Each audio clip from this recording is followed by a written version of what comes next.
Today we are going to take a look at the best highly customizable free window manager which you can use on your Mac. It's called Loop and it's hands down the best window manager I have ever used. One day I was intensely scrolling Mac's app subreddit and then I came around this post made by Platz1, macOS Windows Management Made Elegant. All the comments on this post looked positive, so I thought to myself why I don't give it a try. And the installation was also quite straightforward. Either you install Homebrew and install Loop Window Manager with one terminal command, or download the zip file which contains loop.app file, which you then need to move to the application folder on your Mac.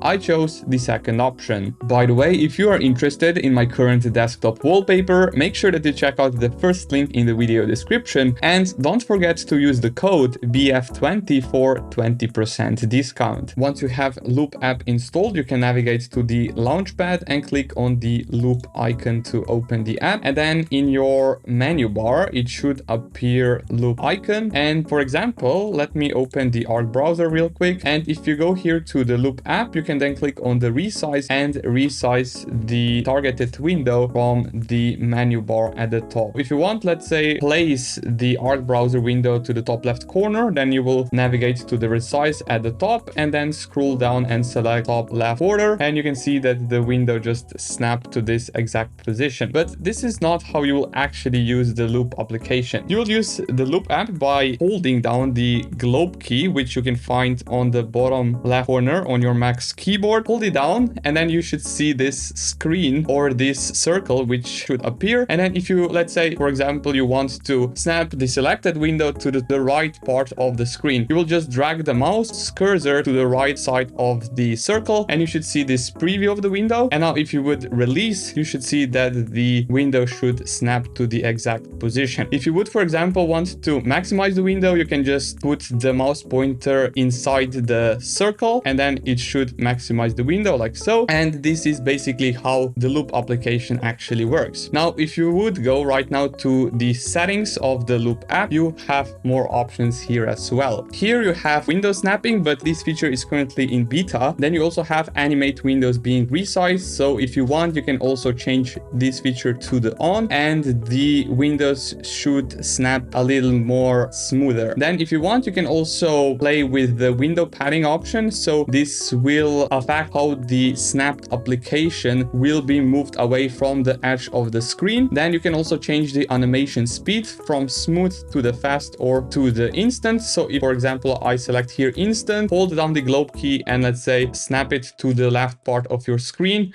now the animation should be instant. Now if I move it back to the smooth animation, it should be more smoother, as you can see, like so. Then down below you also can change the accent color of this wheel when you press the globe key. So if you would go right now to the settings, you can then go here to the custom accent color and change that to whatever you like. And then at the bottom you also have an option to use a gradient. For example, you can then click here on the custom gradient color and let's pick here whatever, let's say like so. And then if you go here to the Arc browser, for example, you can just hold down the globe key on your keyboard and you can see this gradient color in this circle of the Loop application. And now if you go back to the settings, you also would need to use this application to access two permissions. Down below you have accessibility access and also screen recording access. So these are the two permissions which this app needs to have to be able to work. Now if you go here to the top menu, to the general, and let's go here to the radial menu, you can also customize all these features here as well. So for example, you have here the corner radius. Let's put this one to, let's say, to this value. If I press right now the globe key, you can see that this snapping tool isn't anymore the circle, but it's more like a rectangle. Then if you go back to the settings, you can also change the thickness of the rectangle itself. Now if you would put it to, let's say, 10 pixels, it would look a whole lot slimmer. Now let's go back to the settings and let's go here to the preview. Now I customized this preview a bit for my liking, but if you want, you can also select here border thickness. You can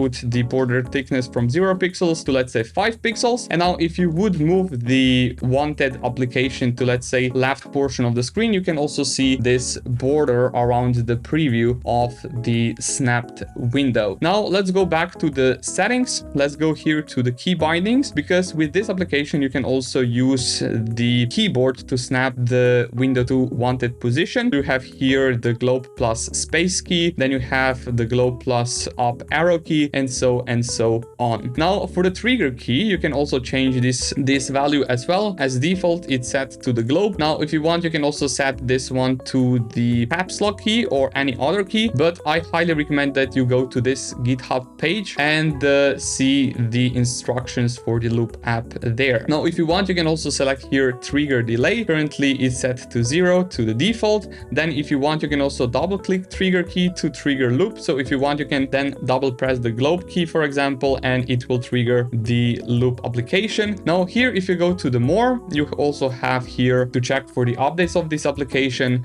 and down below you also have extra settings. And I almost forgot to tell you, but the more you loop around, with loop I mean the more you snap windows around the screen, the more icons you will also get. For example, here in the settings of the loop app, you can also see the counter of how many times you actually snapped the window around, and then you will be also awarded with another application icon. Here I have the classic icon, but as of now I also collected many of the other icons for the same application. If you want to customize this application even further, then you can also customize this icon as well. If you don't want this app anymore on your computer, I highly recommend that you download another app, App Cleaner, if you want to uninstall it, and also uninstall some unwanted residue with this app, because the default way of removing apps on the macOS, unfortunately, it does not uninstall every single folder or the file created by the app itself. So if you have the App Cleaner, you can then just go to the Finder and go to the Applications menu. Here, make sure that you find the Loop app